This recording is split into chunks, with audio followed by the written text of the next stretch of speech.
지난 한 주간도 하나님이 우리 기쁨의 동산에 너무너무 잘해 주셨습니다. 한 주 동안 많은 행사가 있었는데요, 우리 어제 비전교구 소풍이 있었고, 우리 장로님 부부 우리도 소풍이 있었어요.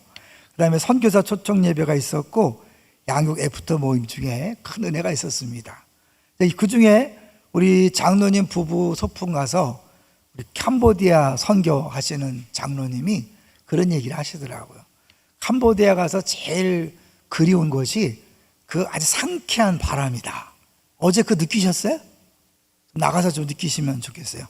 그 주일날 교회 오시고 네, 그거를 그렇게 그리워하는데 우리는 매일 그것을 당연한 줄 알고 누리고 있잖아요.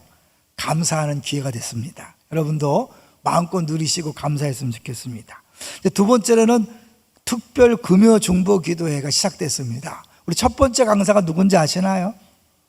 네, 우재현 전사님이십니다. 이게 특별 집회를 우리 교육 전사님이 한다는 자체가 대단하다는 생각이 들고요.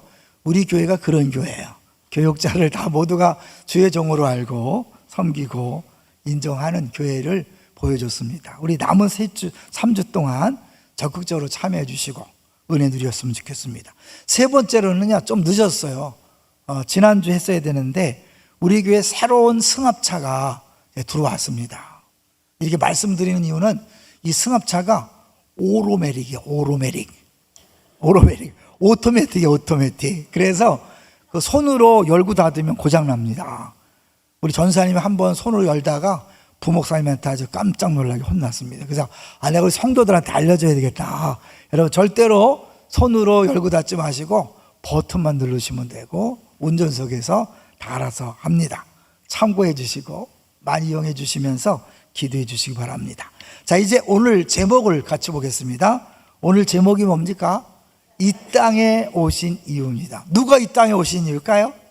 예수님이 이 땅에 오신 이유죠. 예수님이 이 땅에 오신 이유는 우리가 살아갈 이유가 됩니다. 왜 그럴까요? 하나님이 예수님을 보내셨기 때문에 그분이 이 땅에 오신 이유가 있었고, 그분은 아버지가 나를 보낸 것처럼 나도 너희를 보낸다 그랬어요. 그러니까 예수님이 이 땅에 오신 이유가 오늘날 우리가 살아가는 이유가 되는 거죠. 그런 면에서 오늘 잘 들어주시되, 특별히 오늘 구원에 관한 이야기를 할 거예요. 그래서 제가 질문을 하나 하겠습니다. 사실 마음속으로는 손 들어보라고 하고 싶은데, 그랬다가는 손 잘못 들고 설교 시간 내내 이상한 생각할까 봐 손은 들지 마시고 마음속으로 생각해 보세요. 여러분, 구원 받으셨습니까? 자신 있습니까? 지금 죽어도 천국 갈 자신 있습니까? 네. 이런 질문에 많은 경우에 특히 이제 할머니들 중에 그런 분이 있어요. 열심히 믿어야지요. 열심히 믿어서 천국 가는 거예요? 그냥 믿기만 하면 천국 가는 거예요? 믿기만 하면 가는 거예요. 이게 종교와 기독교를 다르게 만드는 결정적인 차이예요. 모든 종교에서도 구원을 이야기해요. 그런데 그들이 말하는 구원은 이렇게 살아야 된다, 이렇게 행동해야 된다, 치우게 착하게 살아야 된다는 거죠. 공로를 쌓아야 된다는 거예요. 근데 기독교는 그게 아니에요. 너희들은 아무리 해도 구원받을 수 없다. 내가 다 했다. 내가 십자가에서 피 흘려 죽음으로 너희들이 죽어야 될 죽음을 죽었으니까 너는 나를 믿기만 하면, 나를 영접하면 그 순간 구원이다. 여러분, 그리고 그 구원의 기쁨으로 살아가는 거예요. 근데 많은 경우에 사람들이 약간 헷갈려요. 그거를 오늘 정확히 파악하면 신나게 신앙생활을 할 수 있습니다. 자, 이제 오늘 본문 1절을 한번 같이 볼까요? 19장 1절을 같이 봅니다. 시작. 예수께서 여리고로 들어가 지나가시더라. 3절까지 한번 볼 거예요. 3절 시작.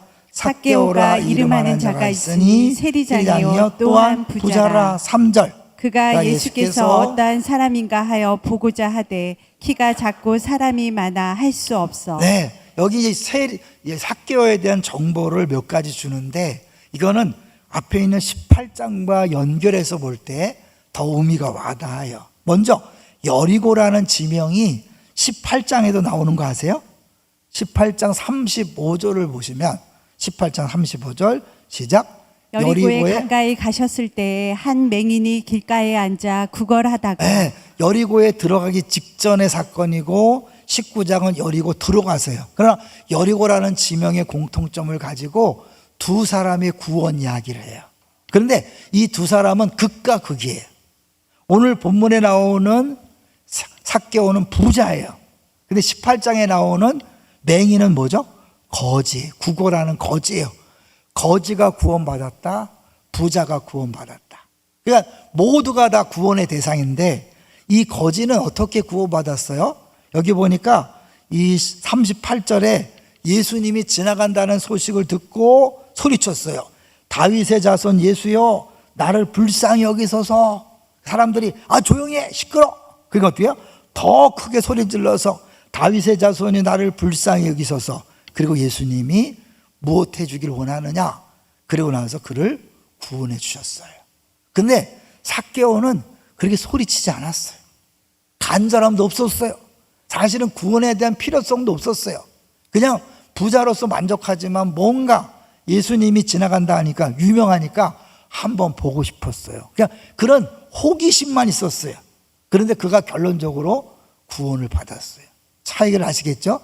간절히 원하고, 우리가 힘들고 어려워서 암에 걸리고 교통사고가 나고 자녀들이 사춘기라 속썩이고 그래서 정말 살기 어렵다, 그러는 중에 복음을 듣고 그래 한번 예수님한테 가서 기도해 봐야지, 그래서 오신 분도 있어요. 그러나 삭개오처럼 그냥 교회 가자니까 한번 따라왔다가 계속 교회 다니는 경우가 있는 거예요. 호기심에 따라왔다가. 삭개오가 그런데 여기 보니까 키가 작고 사람이 많아서 어려움이 있다는 거예요. 그래서 4절 어떻게 했는가? 4절을 보겠습니다. 시작. 앞으로 달려가서 보기 위하여 돌 무화과 나무에 올라가니 이는 예수께서 그리로 지나가시게 되밀어라. 어디 올라갔다고요? 돌 무화과 나무. 어릴 때부터 교회 다니신 분들은 이상할 거예요. 예수 삭개오가 뽕나무에 올라간 거 아니었어? 우리 뽕나무로 기억하고 있죠? 기억 안 하신 분은 늦게 예수 믿은 것이고, 오래되신 분들은 뽕나무는 알 거예요. 근데 왜 갑자기 돌 무화과 나무가 나왔을까요? 옛날에는 그냥 몰라서 뽕나무라 했는데 알고 보니까 이게 뽕나무가 아니었어요. 그래서 돌 무화과 나무로 바꾼 거죠. 그거를 우리 1번 보여줄게요. 여러분 보여주시면 다시 17장에도 뽕나무 얘기가 나와요. 그리고 19장에 뽕나무가 나오는데 원어로는 다른 단어예요. 그런데 이게 한문으로 옮기면서 그냥 상수 이렇게 적어놨기 때문에 한글로 옮기면 똑같이 뽕나무가 된 거예요. 근데 사실은 옆에 있는 것처럼 돌 무화과 나무예요. 다른 종류예요. 그런데 사실 이게 뽕나무는 어떻고 돌무화과는 아무 상관없어요. 나무라는 게 뒤에 나무에 올라갔다는 거예요. 근데 나무에 왜 올라간 거죠? 사람들이 많고 키가 작다. 근데 왜 나무에 올라갈까요? 여러분 키가 작으면 다른 사람 앞에 서면 다른 방해가 안 되잖아요. 그죠? 키 큰 사람이 앞에 서면 뒤에 사람이 안 보이니까 야 저리 가. 그렇지만 키 작은 사람이 앞에 서면 뒤에 있는 사람 아무 문제 없어요. 그러니까 얼마든지 삭개오가 양해를 구하고 앞에 설 수 있는데 못 갔다. 왜요? 사람들이 삭개오를 싫어했기 때문에, 삭개오를 너무 미워했기 때문에 그에게 그걸 배려해 주지 않은 거예요. 그러니까 어쩔 수 없이 나무에 올라가서 예수님을 보는 거죠. 그거 대단한 거예요. 에이 더러워서 안 봐. 그러지 않고 그가 그래도 창피를 무릅쓰고 어린아이처럼 나무에 올라갔는데 그게 일생이 변화되는 구원을 경험하는 기회가 된 거죠. 여러분 교회 올 때 누구 때문에 무엇 때문에 방해받지 마시기 바랍니다. 교회 갔더니 나 그 사람 때문에 교회 안 나가. 여러분 바보 같은 짓이에요. 여러분 왜 우리 인생을 왜 누구한테 그렇게 걸어요? 여러분 예수님만 보고 나오시기를 주의 이름으로 축원합니다. 이 삭개오는 사실은 그 나무에 올라간 거 에이 더러워서 안 가 하지 않은 것이 다행인 거죠. 자 이제 그 당시에 왜 그러면 삭개오를 싫어했는가? 먼저 2번을 보시면 당시에 세리와 창기가 공식적으로 죄인이었어요. 그래서 이들에게는 구원도 없다고 생각했어요. 아주 무시하되 사람 취급을 하지 않았어요. 세리는 누구라고요? 로마로부터 이 세금 징수권을 받아서 세금을 걷는데 뭐가 문제냐? 로마에게 10,000원을 주기로 약속하잖아요. 사람한테 20,000원 걷어도 되고 30,000원 받아도 되고 50,000원 받아도 되는 거예요. 10,000원만 내고 나머지는 다 챙기는 거예요. 얼마나 신났겠어요? 그런데 당하는 입장에서는 저런 나쁜 놈들, 못된 놈들, 이제 그런 거죠. 창기는 그 당시에 이제 우상숭배도 많기 때문에 의외로 창녀도 많았었어요. 그래서 이 두 종류의 사람을 무지 미워했어요. 심지어 그들은 저 두 종류의 사람 때문에 메시아가 오고 싶어도 못 온다. 왜냐하면 그들은 공동체 안에 죄인이 없어야 메시아가 온다는 잘못된 생각이 있었어요. 그래서 그들은 단순히 미워한 것이 아니라 저들 때문에 우리가 손해본다 이 생각한 거죠. 그랬는데 이제 이 삭개오는 그 중에서도 세리장이에요. 장. 그럼 세리장이 뭘까? 4번을 볼게요. 4번을 보겠습니다. 자, 한번 읽어볼게요. 삭개오는 삭개오는 퍼블리카누스입니다. 그 지역에 어디에 누가 사는지 가정 형편과 식구 수와 직업과 수입을 모두 파악하고 있어야 합니다. 그것을 바탕으로 세금의 총액을 계산하고 로마 총독과 계약을 맺습니다. 그리고 입찰을 공고하면 대신 세금을 걷어줄 사람들이 입찰에 응합니다. 당연 가장 많은 세금을 걷어들이는 사람을 선택합니다. 이렇게 입찰에 성공한 사람을 통칭하여 세리라고 부릅니다. 세리들은 세금을 거두면서 자신의 몫을 남겨야 했습니다. 퍼블리카누스 또한 로마 총독에 납부할 세금보다 더 많이 걷어야 합니다. 당연히 세금을 내야 하는 사람들만 부담이 더 커지는 것입니다. 오늘날로 말하면 정부와 계약을 맺는 공사를 따내는 거예요. 그게 세리장이에요. 근데 세리장이 직접 걷는 게 아니라 이제 뭐 하청업체를 모으는 거죠. 그러니까 세금을 직접 거둘 사람들을 모았는데 그 직접 거둔 사람이 세리고 로마 정부에게 그걸 따내는, 징수권을 따내는 게 세리장인 거죠. 그러니까 이제 백성들은 세리한테 뜯기고 세리도 세리장한테 남겨주면서 그러니까 더 많이 뜯어서 세리장도 남기고 세리도 남기고 그리고 로마한테 주니까 이 백성들에게 얼마나 힘이 들겠어요. 그러니까 백성들이 무지무지 미워한 거죠. 그러니까 이제 보겠다고 하는데도 어떻게 무시하는 거죠. 돈은 많지만 무시하고 싫어하고 그리고 저는 구원과 상관이 없다고 생각한 거예요. 우리 중에 전도하고 싶은데 전도해봐야 소용없다고 느끼는 사람 혹시 없습니까? 또 심지어는 저런 인간은 우리 교회 나오면 교회가 엉망진창 되니까 전도 안 한다 이런 분도 있더라고요. 남편을 전도하면 남편이 교회를 이상하게 만들까 봐 안 하는 사람이 있대요. 여기는 없을 줄로 믿습니다. 그래 이제 4절, 5절 보겠습니다. 5절 이제 중요한 게 벌어지는 거예요. 그리고 이제 진짜 중요한 거예요. 자, 5절 시작. 예수께서 그곳에 이르사 쳐다보시고 이르시되 삭개오야 속히 내려오라. 내가 오늘 내 집에 유하여야 하겠다 하시니. 네, 이 삭개오가 나무 위에 올라갔는데 예수님이 그 많은 사람을 놔두고 유독 삭개오를 딱 지목해서 야 내려와. 내가 니네 집에 들어갈 거야. 눈에 띄어서 그랬을까요? 아니면 예수님이 이미 작정하고 여리고에 오셨을까요? 작정하고 온 거죠. 여러분 우연이 없는 거예요. 하나님이 한 영혼을 구원하는 게 그냥 우연히 그 사람이 나무에 올라가서 막 눈에 띄었으니까 하는 게 아니에요.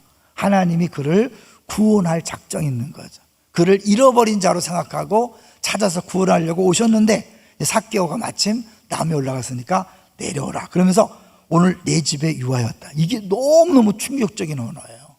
왜냐하면 그 당시에 우리나라처럼 다르고 유대인은 식사를 같이 한다는 건 진짜 가족이 된다는 의미예요. 그러니까 예수님이 죄인과 가족이 된다? 한 식구가 된다? 세상 사람 볼 때는 말도 안 되는 거예요. 왜? 그러면 똑같이 죄인이 되는 거잖아요. 그러니까 7절을 보세요. 사람들이 그걸 보고 어떻게 반응했는가. 7절 시작. 무사람이 보고 수군거려 이르되 저가 죄인의 집에 유하러 들어갔도다 하더라. 뭔 사람이 수군수군 되는 거예요. 와, 어떻게 죄인이 저렇게 공식적으로 나쁜 인간의 집에 들어간단 말이야. 구약 시대에는 어떻게 했냐면 죄인을 만나면 죄를 짓는 거고 병자를 만나면 병이 없는 거예요. 더러운 걸 만나면 더러운 것이 없는데 예수님 어떻게 해요? 오히려 피 흘리는 여자를 고쳐줘요. 구약 입장에서 볼 때는 오염되기 때문에 안 되는데 고쳐줘요. 문둥병을 막 고쳐줘요. 막 만져요. 어떻게 이게 가능할까요?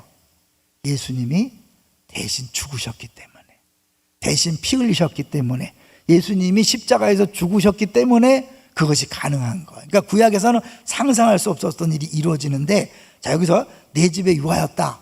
이미 이때 구원이 임한 거예요. 그런데 우리는 약간 헷갈리는 게 뭐냐면 9절을 가보십시오. 9절 시작. 예수께서 그래서 이르시되 오늘 구원이 이 집에 이르렀으니 이 사람도 아브라함의 자손이미로다. 구원이 이르렀대요. 근데 오해의 소지가 있는 게 뭐냐면 이렇게 선포하신 것이 언제 다음이냐면 8절 다음이라는 거예요. 8절 보세요. 이 8절 때문에 사람들이 오해를 해요. 8절 시작. 삭개오가 서서 주께 여짜오되 주여 보시옵소서 내 소유의 절반을 가난한 자들에게 주겠사오며 만일 누구의 것을 속여 빼앗은 일이 있으면 내 갑절이나 갚겠나이다.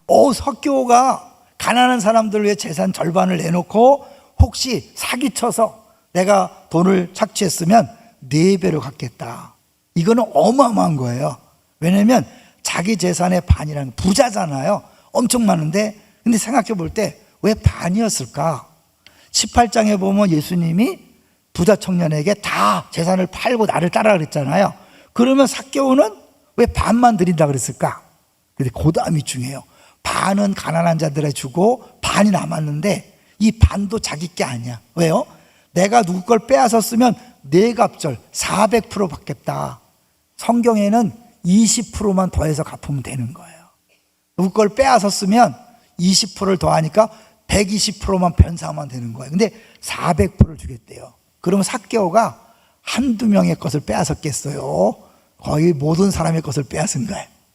거의 모든 사람이죠. 그러니까 결국 그 재산 반 남은 거 배상하는데 거의 들어갔을 것이라고 상상하는 거죠. 이 말은 뭐예요? 삭개오가 완전히 변한 거예요. 그가 돈 하던 세리장이었잖아요. 근데 그 돈 하던 사람이 어떻게 돈을 포기할까요? 주인이 바뀐 거예요. 그가 구원받았기 때문에 그런 일이 가능했던 거죠. 예수님은 그래서 이제 사람들에게 10절 이렇게 하죠. 19장 10절 보세요. 시작. 인자가 온 것은 잃어버린 자를 찾아 구원하려 함이니라. 네, 예수님이 이 땅에 오신 목적에서 3번을 보여주시면 누가복음 15장을 성경을 좀 아시는 분들은 3가지 비유가 있다는 거 아실 거예요. 먼저 한 마리 양을 잃어버렸어요. 99마리를 놔두고 한 마리를 찾아가요.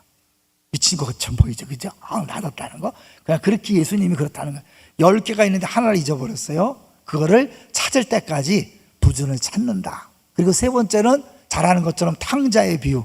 잃어버린 아들, 잃어버린 양, 잃어버린 드라크마, 잃어버린 아들 다 예수님이 잃어버린 걸 찾으러 이 땅에 오셨다는 걸 보여주는 것이고, 이제 삭개오를 구원하면서 그걸 다시 한번 보여주고 있는 거죠. 근데 여기서요, 삭개오가 어떻게 이렇게 됐을까?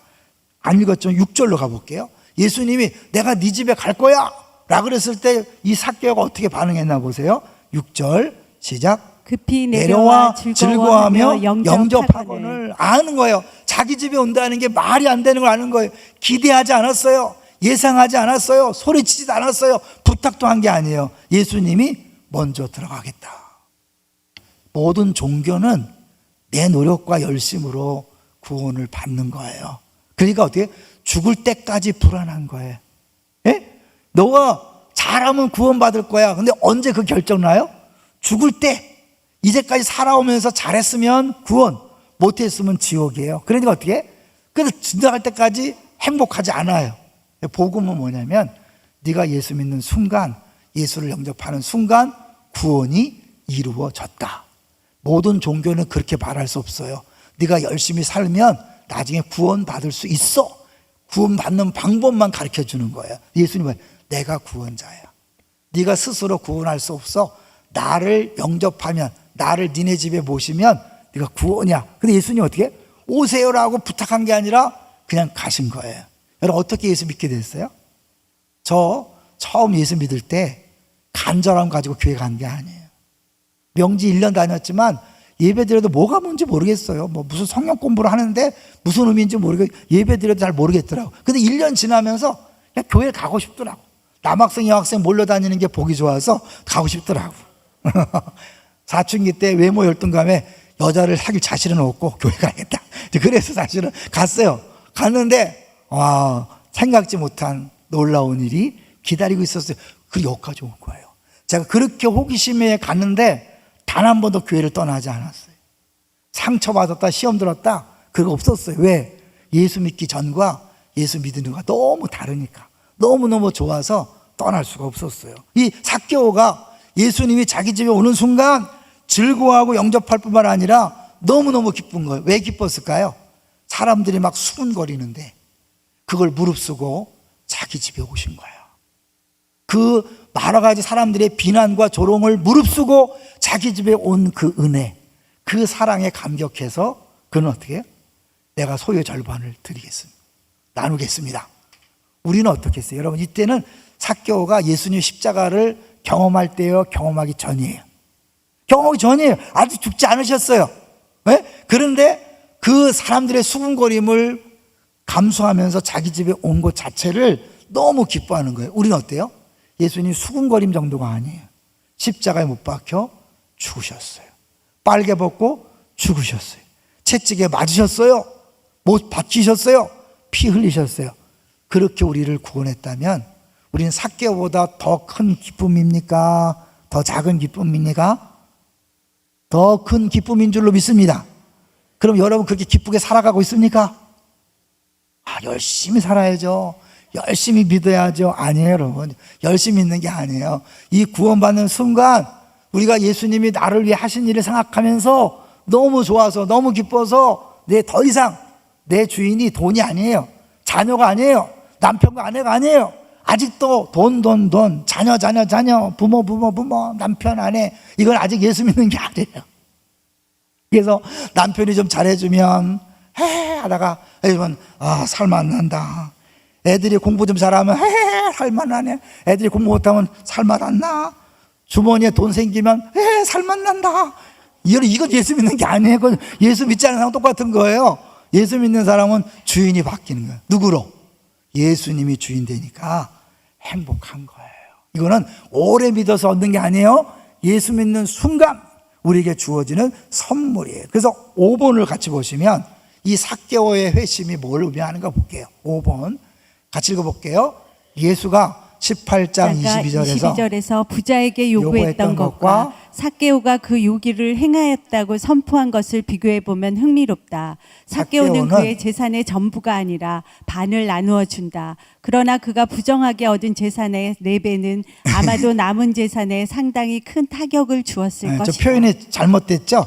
남은 재산을 반은 4배로 갚아주고 나면 남는 게 없을 것이다. 결국 다 포기했다는 것을 보여주는 것이다. 6번을 볼까요? 진정한 회심에 대해서 두 부자의 이야기.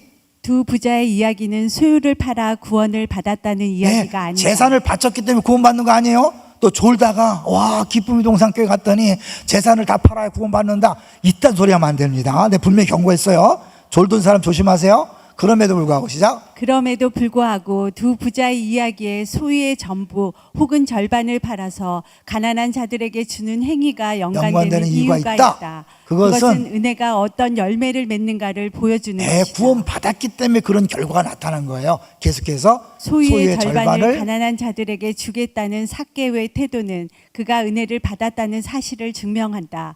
회심은 인생의 주인이 바뀌는 것이다. 돈이 주인이었다가 예수님 바뀌는 거죠. 그래서 마틴 루터는 얘기했어요. 진정한 회심은 주머니의 회심이다. 아직도 돈에 쩔쩔 매시는 분들 한번 구원 받았는지 점검해 보시기 바랍니다. 그 다음에 7번을 볼까요? 7번. 이거는 부자뿐만 아니라 가난한 사람도 잘 들으셔야 돼요. 성경은 시작. 성경은 소유의 유무 그리고 소유를 어떻게 처분했는가를 구원의 조건으로 제시하지 않는다. 다시 한번 보시는 거예요. 아셨죠?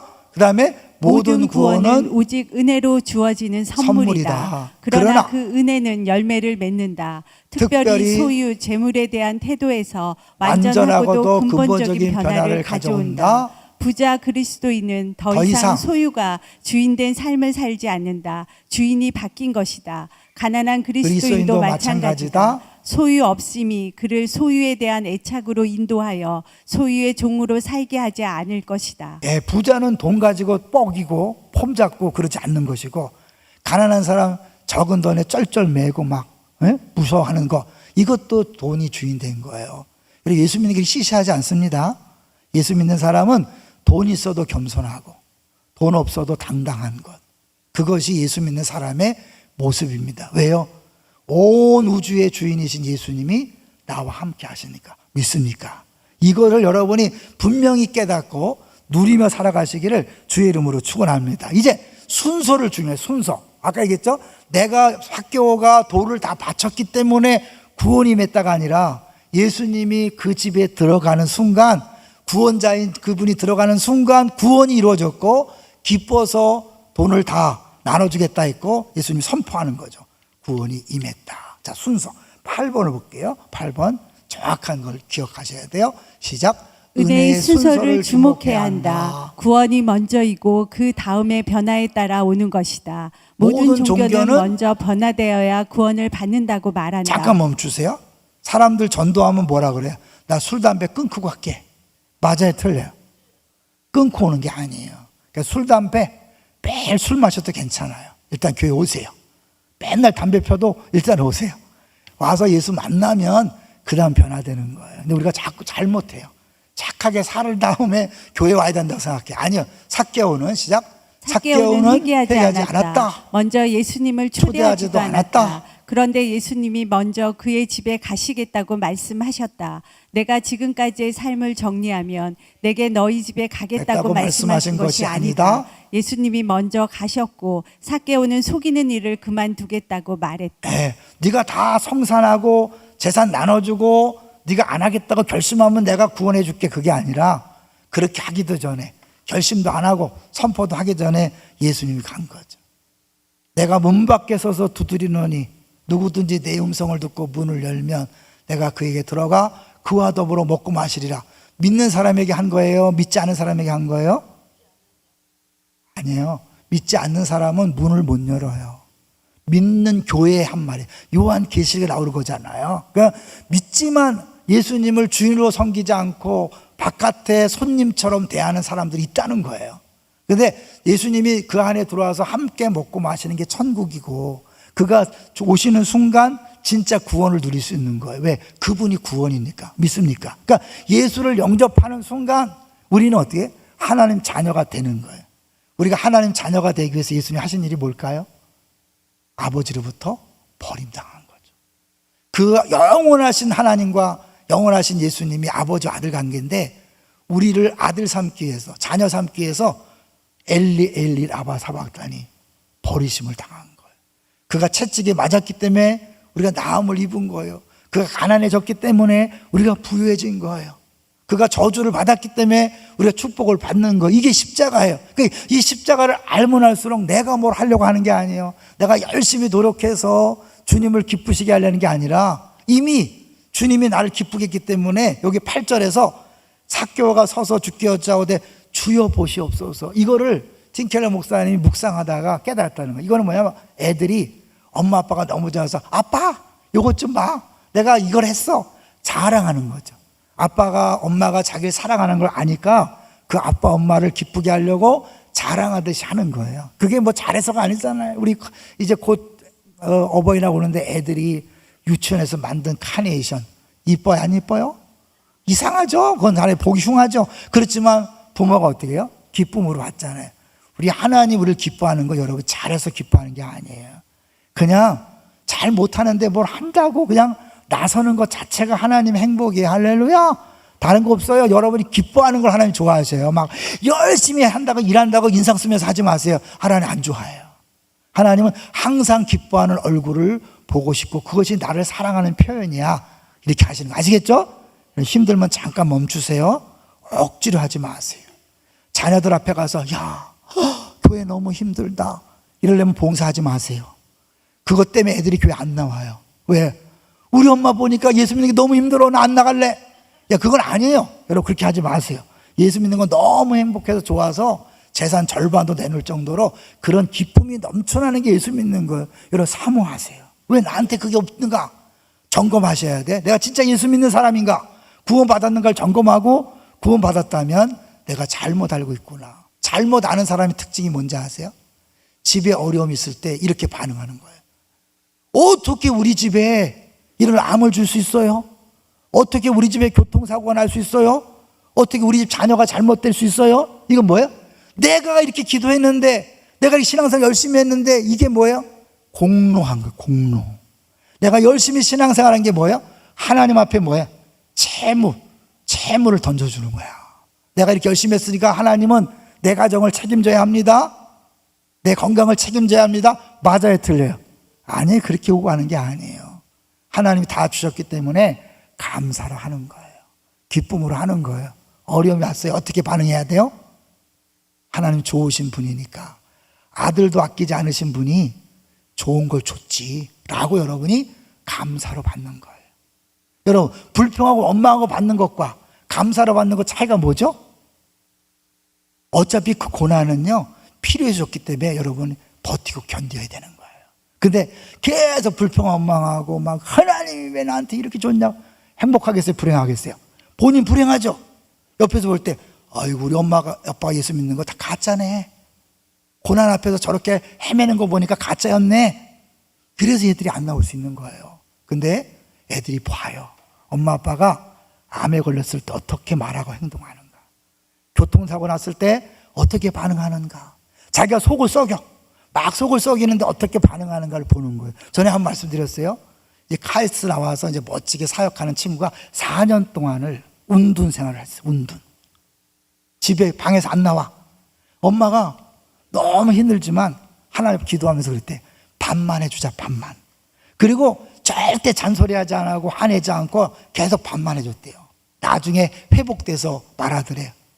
엄마 아빠를 보는데 왜 안 흔들리지? 내가 이렇게 힘들게 하는데 왜 저렇게 껐떡없지? 뭐가 있구나. 그래서 돌아왔다는 거예요. 잘 기억하세요. 우리가 신앙생활을 열심히 하는 것 같은데 신앙생활이 아니라 종교생활을 하는 사람 많이 있어요. 내가 이렇게 열심히 기도하니까, 봉사하니까 하나님이 당연히, 아니에요, 당연한 거 아니에요. 이미 하나님께서 예수님을 주셔서 내 필요를 다 채워주셨어요. 믿습니까? 이제는 내가 주 앞에 드리는데 어떻게 의무를 채우는 게 아니라 어떻게 하면 더 많이 드리고 어떻게 하면 더 기쁨으로 섬길까, 이렇게 하는 것이 신앙생활. 자, 이제 예수님이 십자가에서 이제 아시로 그 삭개오가 나무에 올랐는데, 내려와, 내가 네 집에 들어갈게. 사람들이 수군거렸어요. 아니, 저렇게 죄를 진 인간을 어떻게 저렇게 그냥 받아들일 수 있지? 이상하죠? 왜 그렇게 할 수 있었을까요? 예수님이 나무에 달리셨기 때문에 그래요. 자, 그래서 우리 9번을 볼까요? 자, 예수님은 왜 그렇게 하실 수 있을까요? 뭐요? 어떻게 그런 죄인 삭개오를 그렇게 아무 조건 없이 영접하게 하고 구원받게 했을까? 예수님은 시작. 예수님은 왜 그렇게 하셨을까요? 예수님은 나무에 올라가실 것이기 때문입니다. 성경 갈라디아서와 신명기에는 나무에 매달리는 자는 저주받은 자라고 기록되어 있습니다. 이 말은 범죄자에게 최악의 처형은 나무에 매달리거나 십자가에 못 박히는 것인데, 예수님이 그렇게 하셨다는 뜻입니다. 예수님은 나무에 올라가셨습니다. 예수님은 나무에 매달리셨습니다. 예수님은 나무에 못 박히셨습니다. 그는 멸시와 배척을 받았습니다. 예수님이 다 담당했기 때문에 그 죄인, 모든 사람이 싫어하는 죄인을 용납할 수 있고 받아줄 수 있고 구원할 수 있는 거예요. 나 같은 죄인이 살리신 주 은혜 놀라와. 내가 얼마나 심각한 죄인인가를 알면 알수록 나 때문에 당하신 예수님의 고난을 생각하면서 그 은혜에 감격하는 것이 신앙생활이에요. 그러니까 자꾸 주님이 뭘 주실까봐 하는 거 신앙생활 아니에요? 주님이 나를 위해 하신 일을 자꾸 묵상하는 게 신앙생활이에요. 그러니까 조지 허버트란 사람이 희생이란 시에서 이 십자가를 이렇게 노래했다 그래요. 지나가는 사람들아, 나를 보고 또 보라. 사람이 열매를 훔쳤지만 나는 나무에 올라간다. 모든 사람에겐 생명나무이지만 나에게는 저주의 나무다. 예수님이 저주받아 죽기 때문에 우리 모두에게는 십자가가 생명나무가 된 줄로 믿습니다. 삭개오가 나무에 올라간 것도 우연은 아니겠죠? 하나님이 이런 메시지를 주려고 삭개오 마음속에 나무에 올라가게 했어요. 뽕나무가 중요한 게 아니에요. 돌무화과나무 중요한 게 아니에요. 나무에 올라간 거예요. 예수님이 나무에서 내려와라. 내가 네 집에 임하겠다. 내가 너를 구원하겠다. 어떻게 그렇게 말할 수 있는가? 예수님 나무에 올라가서 죽기 때문에 가능한 거죠. 이제 마지막 김중건 목사님 이야기를 해보려고 해요. 여러분 김중건 목사님 아십니까? CCC를 만드신 분이고 그분이 어마어마한 영향을 끼친 거 아시죠? 우리 김중건 목사님도 CCC 총순장이었어요. 여의도에서 그 수십만 그 밥해 먹이는 거 있죠. 그때 그 간증이 기가 막혀요. 막 일본 사람이 막 쌀 어마어마 백가만 가 주고 막 그렇게 해서 그 집회가 이루어졌는데 그 엄청난 영향을 줬던 그 김중건 목사님이 얼마나 힘들었는가를 볼 거예요. 보여주세요. 사랑하는 세 분의 형님과 어머니가 차례대로 급사했대요. 그 다음에 6.25 때 아버지와 가족들이 공산당에서 학살당하고 동생이 불놀이 하다가 죽고 그리고 또 다른 동생은 근처 벌목하는 현장에 돌다가 나무에 치여 죽는 걸 본 거예요. 수많은 죽음을 봤어요.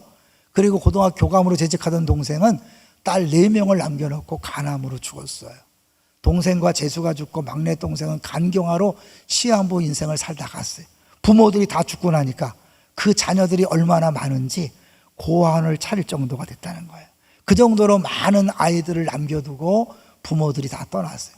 그걸 보는 그 목사님 마음은 어떨까요? 여러분 보통 사람 같으면 그냥 하나님 떠나고 자살했을지 몰라요. 근데 그분이 이런 고백을 합니다. 목사님 이렇게 고백했습니다. 읽어봅니다.